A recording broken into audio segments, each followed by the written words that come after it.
drive while high, get a DUI. My wife and I recently found out that our 19-year-old son has been smoking pot for about a year. We had been suspicious but didn't have proof until last week.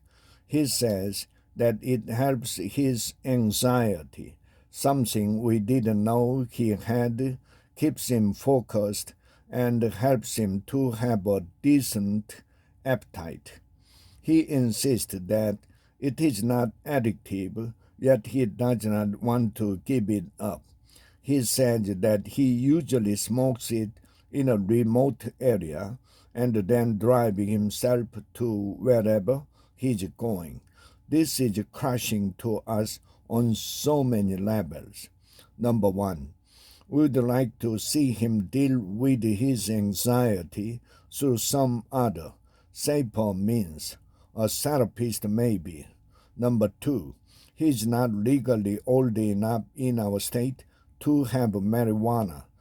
Number three, he insists that he doesn't drive stoned, but it sounds like he has. What if he hurt someone? Number four, he has a friend whose sister, just a few years ago, used pot for her anxiety, and when that didn't work, she went to stronger street drugs and eventually overdosed and died.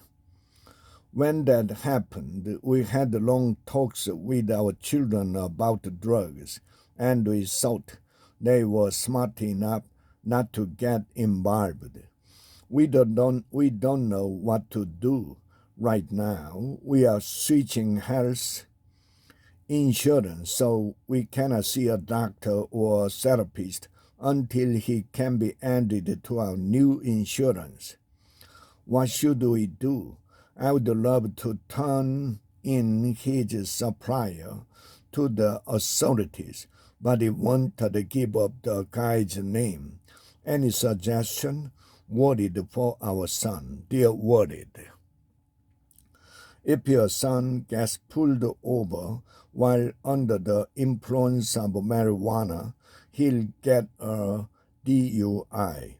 And the fact that his underage could result in higher fines or even jail time, depending on state laws. A lot of teenagers are under the impression that driving high isn't an issue, so make sure he's aware of the consequences. His use of marijuana to self-medicate is a different problem entirely. He needed to address his underlying anxiety issues rather than mask them with a drug. Contact the Substance Abuse and Mental Health Services Administration until you are able to find a good therapist for your son.